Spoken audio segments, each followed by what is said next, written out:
You know, sometimes people just need to learn financial lessons the hard way. And we are kind of being brought up in this culture today where there are no consequences for anything. You know, look at cities across the country where you can get away with stealing $950 worth of merchandise and not go to jail, or, you know, certain crimes that used to be major offenses are now just misdemeanors. You can get away with crime in places like that. Or if you take out a student loan, for example, and I can't pay it back. Well, don't worry. I can get student loan forgiveness from the government, and I don't have to worry about paying that debt back. I charged up the credit cards too high. Well, I'll just file for bankruptcy and start all over again. I don't care about the damage that it does for my financial future, right? There are all these loopholes and ways for people kind of to get out of trouble and never really have to face the true consequences of what they've done. Well, I saw a story today where a mother is doing the right thing by not bailing out her child who got seriously into debt, okay? This mom says that she's refusing to pay off her son's $15,000 in credit card debt because he needs to learn financial responsibility instead. And that sounds like a really good mom to me. Now this kid, he's only 20 years old and has already managed to get himself into $15,000 worth of credit card debt, which is quite a bit by such a young age. Now it turns out this kid has a decent job, and the reason why he is such high in debt is because of his excessive spending on designer clothes, dining out, and weekend getaways. And despite all of that behavior, he still has the nerve to come to his mother for help and ask if she will go ahead and bail him out. And thank God she is saying no. Now, part of the reason mom is saying no is because the son has already showed irresponsibility in the past, because mom has already covered expenses like unexpected car repairs or the rent payment being late. She's already bailed him out in those instances. And every time it happens, he swears it'll be the last time and that he'll get his act together with budgeting, and then it never happens. But now, of course, her fear, which is very logical, is that if she continues to rescue him, then he will never learn to manage his finances on his own. And also, she can no longer afford to keep bailing out her son, because in order to give him the $15,000 to bail him out of credit card debt, it would require her to dip into her retirement savings, which obviously she has been building up for years. So that is a huge, huge, huge no. If anybody is ever in this situation, regardless if it's a son or any other type of family member, friend, if you need to dip into your retirement savings to help somebody else, that is a big fat no. Never ever do it. You're going to be sacrificing your own financial well-being in the future for someone else who is not going to be there to help you. But the mom is really struggling because she says that, her parents always emphasized the importance of helping children in need, including her when she was younger. So she feels like she's abandoning her son by not helping. And I don't think that's the case at all. If you've already helped many times before, and this time it would require a major financial sacrifice for you to help out, that is not abandoning your son. That's called doing everything you can until it no longer makes sense. Mom is also worried by not helping out her son that this could strain their relationship and her son might feel abandoned or betrayed by his mother. Now, here's a news flash for any parents out there, because I was 20 years old once, and 20 years old was the age that I moved to Miami on my own. And I did still get a little bit of help from my parents once I got here. I know my mom had to give me some rent money a couple times to help pay for my car, things like that, as I was getting on my feet. But I never took advantage of my parents, and if my parents were in a situation where they couldn't afford that stuff, I would understand. I would not feel abandoned by them. And also, if you have a son or a daughter that is going to have a strained relationship with you because you refuse to bail them out of the problem that they created for themselves repeatedly, then your son or daughter is the one that has issues, not you. And the fact of the matter is, some people just have to learn the hard way. Some people have to go through a situation like this in life, like, yeah, I got all this debt, I can't pay it off, Well, I guess that means, buying all the designer clothes and going for weekend getaways and going out to eat is going to be over for a while. Some people are just going to have to face that reality. But really, this should go for everything, guys. Like, we just have too many safety nets with everything. Like I said at the beginning of this video, if somebody commits a serious crime, then they should be locked up. If somebody decides to get themselves into debt, then they should be responsible for getting out of it. We shouldn't have things like bankruptcy where you can get yourself out of paying for debt that you racked up. There should be no such thing as student loan forgiveness, because what this does is it does the same thing that the sun is doing. It enables people to make poor financial decisions and not actually get on with their lives in a healthy way. And let's face it, that's part of the reason why this country is now in as big of trouble as it is, because everybody is operating under these circumstances, and look what's happening. Our nation is drowning in record amounts of debt, and the interest payments are at record highs. Consumer debts are at record highs. Nobody's able to live within their means anymore. And then inevitably it leads to financial conditions and economic conditions like we're in right now. In fact, General Mills, they just came out on Wednesday this week, and they told their investors that it expects sales to fall as much as 2% this year. They're just the latest consumer food company that's throwing out an economic warning about slowing sales. Campbell's and Kraft Heinz, they also expect business to slow down this year.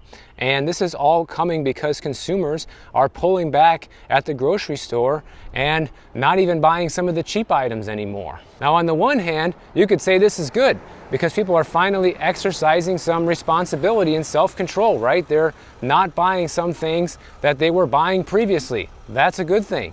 However, it wouldn't have to come to this. People would still be able to afford all the items that they wish to buy if they would just act a little more responsibly. So what are people doing? They're pulling back and they're only buying the essentials at the grocery store for the most part.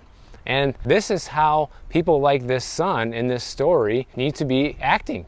You're only buying the essentials. You're only paying your rent. You're paying off that debt. All your extra money you make with your job is going towards getting rid of that debt. You're not going to continue living the lifestyle of the rich and famous when you're actually broke. Also, a lot of consumers at the grocery store are starting to walk away from the name brands and buying the generic or the grocery store brands in order to save the extra money. Now, why people weren't doing this before, I have no idea, because 90% of the time, it's basically the same thing. There are some times when there is a difference and you can only get the real thing from, the real brand. But in general, if we're just talking about something like ketchup or salad dressing or whatever, something very generic, you're not really going to see a difference. Another story that was sent to me this week that is showing further signs of the economy slowing down is Daytona Bike Week. The attendance this year was down by about 24% year over year. So that's a pretty big decline in the amount of people going to this famous show each year. And the way that they figured this out was with geofencing, and what that is they essentially use people's cell phone location data to be able to determine, who's going where. According to Placer.ai, they tracked 178,600 visitors at Daytona Bike Week and 289,300 visits, which accounts for repeat stops. It's just people, going back to the same spot again. But last year there was 233,500 visitors versus the 178,600 this year. It was the same thing at Daytona International Speedway during Bike Week.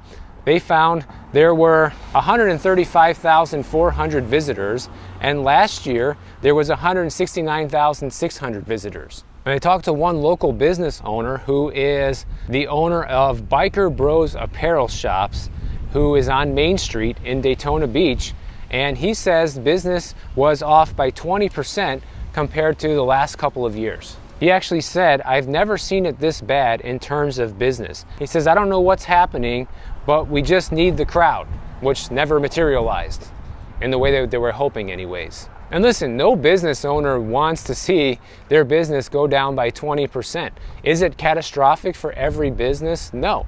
If my business went down by 20%, I wouldn't be happy, but I could still survive. It wouldn't be like I'm closing up shop. But this slowdown in business actually translated to other businesses, of course, especially when it comes to hotel stays. They say that the hotels were only busy during the weekend, but during the weekdays, they were pretty empty. So what I gathered from that is there are still some people that are coming out for these events. 80%, 75% of people are still going, but they're going and they're spending less money than they did before. So people are not giving up on life entirely. They still want to be able to live and do things, but at the same time, they're being cautious and they're pulling back their spending. It makes sense, right? People are starting to hold on to their wallets a little bit more. There's lots of fear of recession right now. There's lots of fear of job loss, and nobody knows when they're going to be next. And so it's okay to still live a little bit as long as you're not going into debt, but be a little more careful. In fact, that's what I think a lot of people should be doing right now, is just to err on the side of caution,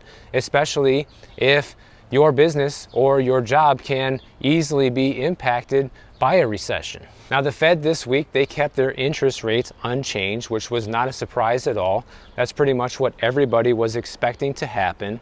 And they also expected unemployment to tick up higher to 4.4%. Right now it's 4.2%. So they're actively telling people that, yeah, we think it's going to get worse, which shouldn't come as a huge surprise given layoffs that are happening right now. Just the other day we talked about how within the next 30 days, the post office is going to be letting go 10,000 people, guys. That's one of the largest layoff announcements in the last couple of weeks. They're also expecting inflation to pick up by the end of the year to 2.7% from the current level of 2.5%, which is obviously far above their 2% target. And it's just funny to me, even though this is the case and the Fed is now expecting the economic conditions to deteriorate, that they still won't raise interest rates, right? Because if things were the opposite, right? Think about this for a minute. If their inflation projections were that, inflation was going to be 2.1% by the end of the year and unemployment was going to fall to 3.5%, don't you think they probably would have done a rate cut? Probably, right? But when they get news that goes the other direction, what do?